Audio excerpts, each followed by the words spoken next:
Forces का जिला खैबर के इलाके तोड़ दर्रा में खारिजियों की मौजूदगी पर ऑपरेशन। फोर्सेस ने मुकाबले में 3 खवारिजियों को जहन्नम वासिल कर दिया। ISPR के मुताबिक हलाक खारिजी दहशतगर्दों के कब्जे से हथियार और बारूदी मवाद बरामद हुआ। मारे गए दहशतगर्द इलाके में दहशतगर्दी की कई कार्रवाइयों में मुलव्विस थे।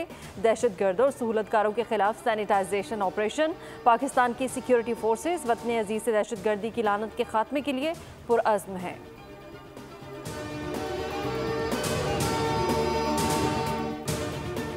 यमनी हौसियों ने मजीद हमले किए तो ईरान को संगीन नताइज भुगतने होंगे। हौसियों के आइंदा किसी भी हमले का जिम्मेदार ईरान होगा।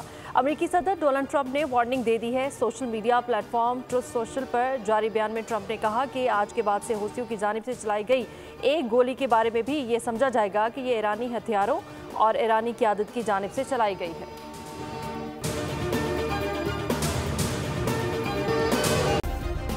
सब्सक्राइब करें और बेल दबाएं ताकि कोई खबर रह न जाए।